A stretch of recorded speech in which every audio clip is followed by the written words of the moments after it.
इस कार्यक्रम के प्रसारण पुण्यार्जक हैं Shri Kanwar Lal ji Mahavir Prasad ji Patni, RK marble group, Madanganj, Kishangarh, Rajasthan.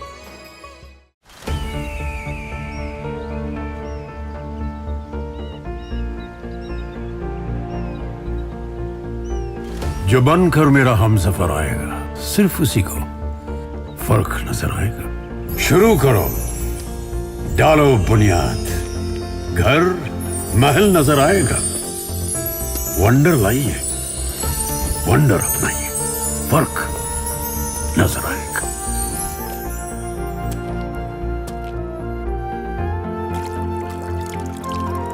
पानी भर लो अंजलि में, चांद उतर आएगा।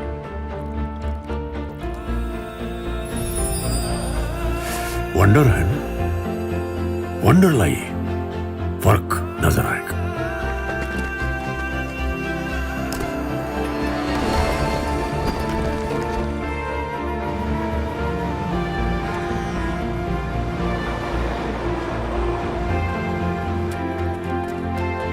पहला घर तो खड़ा करो, शहर नजर आएगा।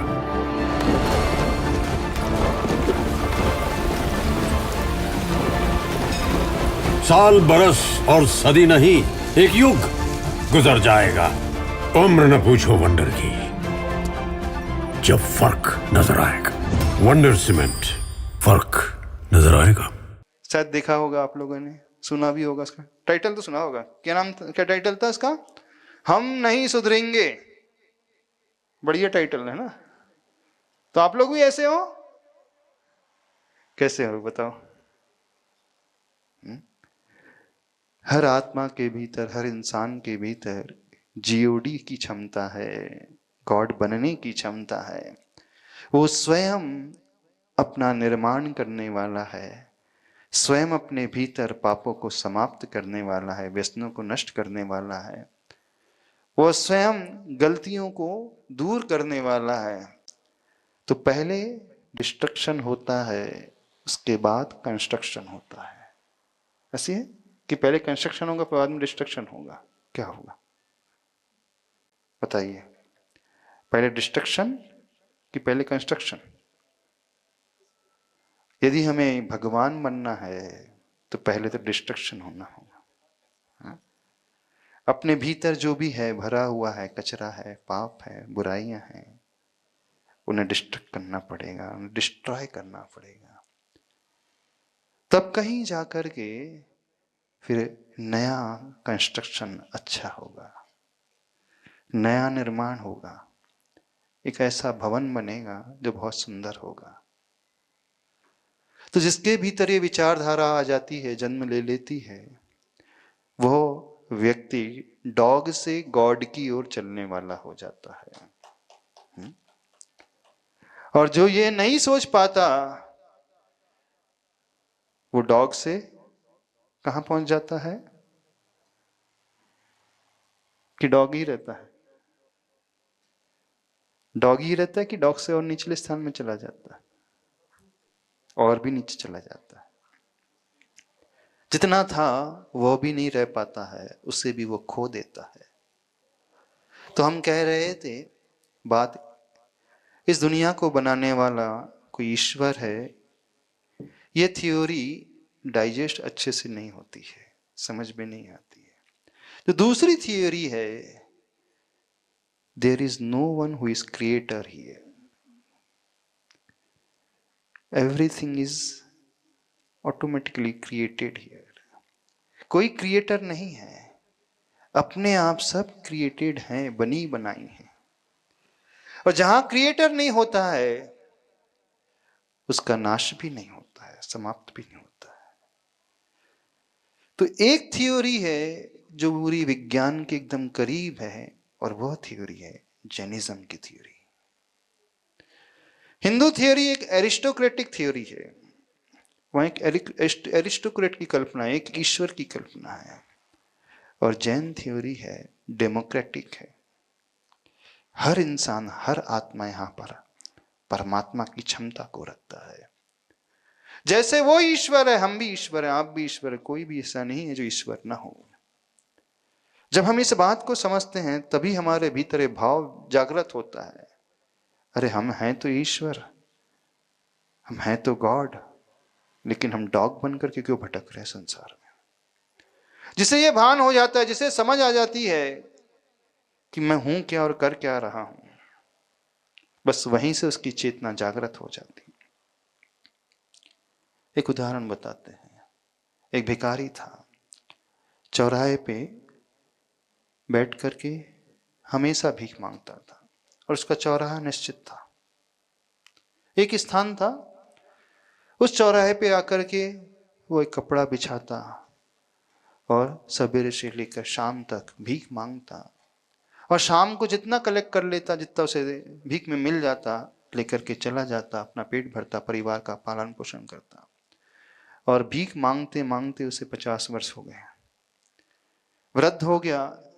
एक दिन क्या होता है, उम्र उसकी अधिक हो गई थी, तो जिस स्थान पर वो भीख मांगता था वहीं उसका मरण हो जाता है।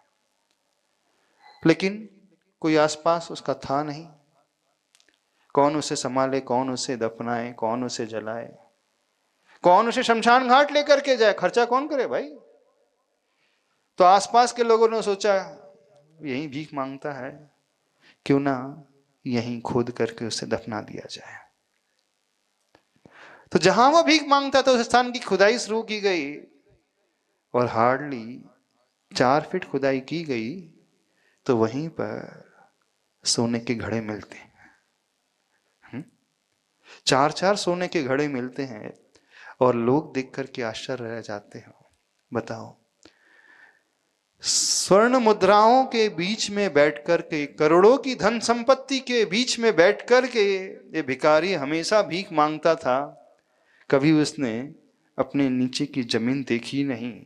काश कभी उसी स्थान को खोद लिया होता तो उसे पता चल जाता मैं हूं तो कितना अमीर, लेकिन मैं कर क्या रहा हूं। ऐसे ही सबकी दशा है, हर संसारी व्यक्ति की दशा है, नहीं है? आप जहां हो आपके भीतर वही छिपा हुआ है, जैसे उस भिखारी की जमीन के भीतर छिपा हुआ था। हर एक आत्मा में छिपा हुआ है। क्या छिपा हुआ है? वो भगवान तत्व छिपा हुआ है। कोई आत्मा ऐसी नहीं है जो कमजोर है। हर आत्मा यहां पर अपने आप में परमात्मा बनने की शक्ति रखती है। हर आत्मा यहां पर परमात्मा है। सव्वे शुद्धा हो शुद्ध नया। हर आत्मा शुद्ध नए की विवक्षा में पूर्ण शुद्ध है। हम में और सिद्धों में कोई अंतर नहीं, कोई अंतर नहीं। बस अंतर इतना ही है, उन्होंने शुद्धत्व प्रकट कर लिया है, हमारा छिपा हुआ है, ढका हुआ है। बस हमें ये भान हो जाए तो शुद्धत्व अथवा सिद्धत्व हमें कहीं से इन्वेंट नहीं करना है, हमें सिर्फ डिस्कवर करना है। डिस्कवरी और इन्वेंशन में क्या डिफरेंस जानते हैं? 2 वर्ड आते हैं, एक है इन्वेंशन, इन्वेंट करना, और दूसरा वर्ड आता है डिस्कवर करना। इन्वेंशन का अर्थ है आविष्कार करना। आविष्कार उसका होता है जो संसार में था नहीं, टेक्नोलॉजी के माध्यम से वो प्रोडक्ट दुनिया में आ गया। मोबाइल फोन थे नहीं पहले, आविष्कार हुआ। इलेक्ट्रिसिटी थी नहीं, बल्ब था नहीं, आविष्कार हुआ, इन्वेंशन हुआ। और डिस्कवरी का अर्थ होता है जो थी वस्तु संसार में है लेकिन वह गुम हो चुकी है, हमें उसे खोजना है। तो डिस्कवर में खोजा जाता है और इन्वेंशन में आविष्कार किया जाता है। तो ऐसा नहीं है कि सुख हमारे भीतर है नहीं, सुख का हमें आविष्कार करना, हमें इन्वेंट नहीं करना है, सुख को हमें खोजना है। और हर व्यक्ति के, हर आत्मा के भीतर वो सुख मौजूद है, शुद्धत्व मौजूद है, सिद्धत्व मौजूद है, भगवत पद मौजूद है। उसे खोजने के लिए क्या करना होगा? आप पानी कहां से लाते हो? कुएं से। कुएं में पानी कहां से आता है बताओ? कुएं में पानी बाहर से नहीं आता, जमीन के अंदर से आता है। तो पानी पाने के लिए हमें खोदना पड़ता है, खोजना पड़ता है, इन्वेंट नहीं करना पड़ता है। पानी तो मौजूद है भीतर, बस उसके ऊपर की परत को हटाना है, मिट्टी की परत की, पत्थर की परत को हटा करके फेंक दिया आपने, तो वो झरने से पानी फूट करके आ ही जाएगा। हम पानी पैदा नहीं करते कभी, कोई भी व्यक्ति संसार में पानी पैदा नहीं करता है। पानी सबके पास है, बस पानी को पाने के लिए उसे क्या पुरुषार्थ करना पड़ेगा? खोदना पड़ेगा, खुदाई करना पड़ेगा। जो उस पानी के ऊपर, पानी की सतह के ऊपर बड़ी बड़ी लेयर्स बन गई हैं, मिट्टी की, पत्थर की, स्टोन्स की, जो व्यक्ति जितनी जल्दी खोद लेगा वो पानी को खोज करके प्रकट कर लेगा, और जो सोता रहेगा वो वैसा ही रह जाएगा। उस भिखारी के भांति ही जो करोड़ों की संपत्ति लेकर के पैदा हुआ था लेकिन वैसे ही मर गया, और अधिकांश लोग दुनिया में बिल्कुल ऐसे ही होते हैं, उस भिखारी की भांति होते हैं। सबके पास वो क्षमता है, कोई ऐसा नहीं है जिसके पास क्षमता नहीं है, लेकिन जैसे आप पैदा हुए थे वैसे ही मर जाओगे। बिल्कुल, बहुत विडंबना है, अधिकांश लोग वैसे ही मर जाते हैं। वो देख ही नहीं पाते, खोज ही नहीं पाते, खोजना तो बहुत दूर, सोच ही नहीं पाते। सोचा है आपने कभी? इस विधान में आकर के एक प्रश्न आप लोगों के लिए छोड़ रहे हैं, क्योंकि कल आप चले जाओगे, है ना? कहाँ चले जाओगे? जहां से आए थे वहीं चले जाओगे। कहां से आए हो? कहां से आए आप लोग? हाँ, निगोद से। कहां से आया ये जीव? मनुष्य कहां से आया है? निगोद से। तो कहां चले जाओगे? जहां से आए वहीं चले जाओगे ना। निगोद समझते हो? जैसे साइंस में ना पैरासाइट्स होते हैं, n numbers of parasite, uncountable नहीं। इस संसार में इनफाइनाइट सोल्स हैं, इनफाइनाइट जीव हैं, और जितनी सोल है हर सोल अपने आप में ईश्वर बनने की क्षमता रखती है। तो जैनिज्म फिलॉसफी ये कहती है हर आत्मा परमात्मा बनती है, और हिंदू फिलॉसफी कहती है परमात्मा एक ही है और वो सारी आत्मा उस परमात्मा का अंश है। हमारा उठना बैठना, स्वर्ग जाना, नरक जाना, मनुष्य बनना, पशु बनना, ये उसके हाथ में है। जैसा जैसा वो चलाएगा वैसा वैसा हम चलेंगे। ऊपर वाला पासा फेंके बाहर चलते दांव, है ना। कभी धूप कभी छांव, एक गाना ना प्रदीप का भजन, सुख दुख दोनों रहते जीव, जिसमें जीवन है वो गांव, कभी धूप कभी छांव, ऊपर वाला पासा फेंके नीचे चलते दांव, कभी धूप कभी छांव। ये फिलॉसफी जो आ रही है ऊपर वाला ईश्वर को इंगित कर रही है, लेकिन जैन फिलॉसफी कहती नहीं है भीतर वाला पासा फेंके बाहर चलते दांव। आचार्य भगवान ये कहते थे, थोड़ा सा सुधार लेना। ऊपर वाला पासा नहीं फेंकता है, नीचे दांव नहीं चलते। भीतर वाला स्वयं हमारी आत्मा ने, स्वयं हमारी आत्मा द्वारा किए हुए जो कर्म है वही पासा फेंकते हैं, और उसके अनुसार बाहर दांव चलते रहते हैं। सुख मिलना, दुख मिलना, अच्छा होना, बुरा होना, गरीब होना, अमीर होना, अधिक जी जाना, रोगी का या निरोगी का, या ये सब भीतर वाला पासा फेंकता है। हर आत्मा जो कर्म करती है, जैसे वो कर्म करती है उसके अनुसार पासे बाहर पड़ते हैं, और उन पासों के अनुसार उसका जीवन चलता चला जाता है, ये ना। ये बड़ी साइंटिफिक थ्योरी है। तो जैनिज्म ये कहती है कि यहां एक ईश्वर नहीं है, कि एरिस्टोक्रेटिक परंपरा नहीं है, डेमोक्रेटिक परंपरा है। डेमोक्रेसी में क्या होता है? डेमोक्रेसी में क्या होता है? आज का नागरिक कल का राष्ट्रपति है, आज का बच्चा कल का नागरिक, और कल का नागरिक परसों का राष्ट्रपति है, आज का नागरिक कल का प्रधानमंत्री है ना। हर इंसान, हर गरीब से गरीब यहाँ प्रधानमंत्री बन सकता है कि नहीं? प्रेसिडेंट बन सकता है कि नहीं? अभी प्रेसिडेंट कौन है? Indian president Draupadi Murmu, OBC से, लेगेसी से नहीं आ रही, वो राजा महाराजा की परंपरा से नहीं आ रही है, एक सामान्य फैमिली से आई है, आदिवासी फैमिली से आई है, जिसे कुछ नहीं मिला था, कोई लेगेसी, कोई विरासत नहीं मिली थी, संपत्ति नहीं मिली थी बाप दादा की, कि राजा महाराजा के घर में पैदा हुई और वो एक डेमोक्रेटिक कंट्री की प्रेसिडेंट बन जाती है, एक चाय वाला प्राइम मिनिस्टर बन जाता है। कभी कोई सोच सकता है जो चाय बेचता और प्रधानमंत्री बन जाए? तो डेमोक्रेसी का ये एक चमत्कार है कि हर एक व्यक्ति के पास वो क्षमता है, वो चाहे तो पीएम भी बन सकता है, चाहे तो प्रेसिडेंट भी बन सकता है। ज़ेन थ्योरी जो है पूरी डेमोक्रेटिक है।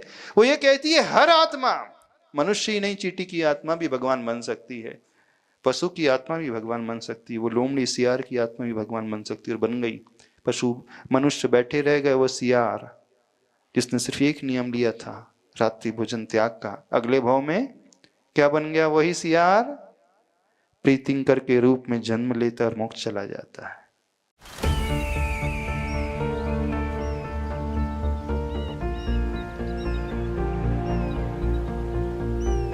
जो बनकर मेरा हमसफर आएगा, सिर्फ उसी को फर्क नजर आएगा। शुरू करो, डालो बुनियाद, घर महल नजर आएगा। वंडर लाइए, वंडर अपनाइए, फर्क नजर आएगा।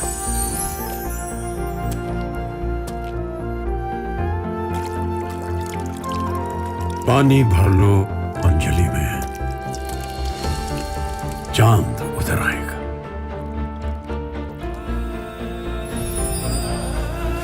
वंडर है ना, वंडर लाइए, फर्क नजर आएगा।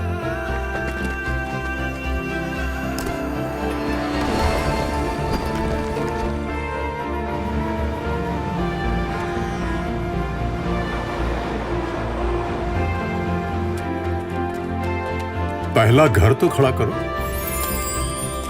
शहर नजर आएगा।